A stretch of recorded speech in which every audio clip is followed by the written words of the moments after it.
warahmatullahi wabarakatuh. Halo teman-teman, ketemu lagi bersama saya Siti Yulia Sinta Lukmana Putri dengan NIM 21210042. Saya dari kelas A1 Prodi Pendidikan Bahasa dan Sastra Indonesia IKIP Siliwangi. Nah, kali ini saya akan sedikit menjelaskan mengenai Pancasila sebagai landasan pengembangan ilmu. Pengertian Pancasila sebagai dasar atau landasan pengembangan ilmu dapat mengacu pada beberapa jenis pemahaman. Yang pertama, bahwa setiap ilmu, pengetahuan dan teknologi atau iptek yang dikembangkan di Indonesia haruslah tidak bertentangan dengan nilai-nilai yang terkandung dalam Pancasila.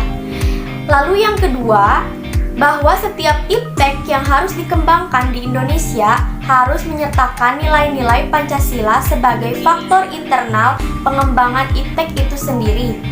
Yang ketiga, bahwa nilai-nilai Pancasila berperan sebagai rambu normatif bagi pengembangan iptek agar tidak keluar dari cara berpikir dan cara bertindak bangsa Indonesia.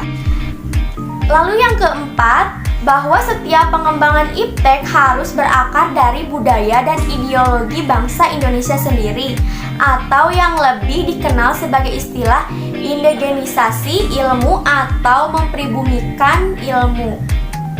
Berikutnya, ada alasan diperlukannya Pancasila sebagai landasan nilai pengembangan ilmu, yaitu yang pertama, kerusakan lingkungan yang ditimbulkan oleh iptek baik dengan dalih percepatan pembangunan daerah tertinggal maupun upaya peningkatan kesejahteraan masyarakat perlu mendapat perhatian yang serius.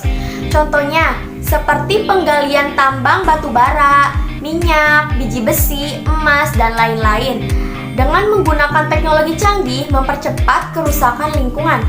Lalu yang kedua, penjabaran sila-sila Pancasila sebagai dasar nilai pembangunan iptek dapat menjadi sarana untuk mengontrol dan mengendalikan kemajuan iptek yang berpengaruh pada cara berpikir dan bertindak masyarakat yang cenderung pragmatis.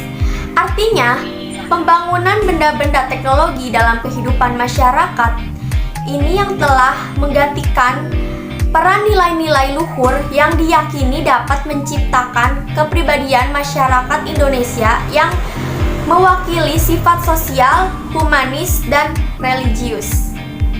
Lalu yang ketiga, nilai-nilai kearifan lokal yang menjadi simbol kehidupan di berbagai daerah mulai digantikan dengan gaya hidup global seperti budaya gotong royong yang digantikan individualis yang tidak patuh membayar pajak dan hanya menjadi free rider di negara ini. Lalu sikap bersahaja digantikan dengan gaya hidup mewah. Lalu ada konsumerisme dan solidaritas digantikan dengan semangat individualistis. Berikutnya ada sumber historis Pancasila sebagai landasan pengembangan ilmu. Di Indonesia, Pancasila dapat ditelusuri pada awalnya dalam dokumen negara, yaitu dalam pembukaan Undang-Undang Dasar 1945, alinea keempat. Hal ini menentukan Pancasila sebagai landasan etika pengembangan iptek dapat dirinci sebagai berikut. Yang pertama, pengembangan iptek terlebih yang mengangkut manusia haruslah selalu menghormati martabat manusia, misalnya dengan rekayasa genetik. Yang kedua, iptek haruslah meningkatkan kualitas hidup manusia baik sekarang maupun di masa depan. Yang ketiga, pengembangan iptek hendaknya membantu pemekaran komunitas manusia baik lokal, nasional maupun global. Yang keempat, iptek harus terbuka untuk masyarakat, lebih-lebih yang memiliki dapat langsung kepada kondisi hidup masyarakat.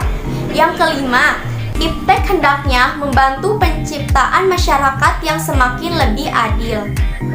Berikutnya ada sumber politis Pancasila sebagai landasan pengembangan ilmu. Sumber politis Pancasila dapat diruntut ke dalam berbagai kebijakan yang dilakukan oleh para penyelenggara negara. Dokumen pada masa Orde Lama yang meletakkan Pancasila sebagai dasar pengembangan atau orientasi ilmu. Demikian pula Dengan zaman Orde Baru, meskipun Pancasila diterapkan sebagai satu-satunya asas organisasi politik dan kemasyarakatan. Kemudian ada tantangan Pancasila sebagai landasan pengembangan ilmu. Ada beberapa bentuk tantangan terhadap Pancasila, yaitu yang pertama, kapitalisme, yaitu yang sebagai menguasai perekonomian dunia, termasuk Indonesia. Akibatnya, ruang bagi penerapan nilai-nilai Pancasila sebagai dasar pengembangan ilmu menjadi terbatas. Lalu yang kedua, globalisasi yang menyebabkan lemahnya daya saing bangsa Indonesia dalam pembangunan iptek sehingga Indonesia lebih berkedudukan sebagai konsumen daripada produsen. Yang ketiga, konsumerisme menyebabkan negara Indonesia menjadi pasar bagi produk teknologi negara lain yang lebih maju ipteknya. Yang keempat, pragmatisme yang berorientasi pada 3 ciri, yaitu workability, yaitu adalah keberhasilan, satisfaction atau kepuasan, dan terakhir result, yaitu hasil. Sekian dari saya, kurang dan lebihnya mohon dimaafkan.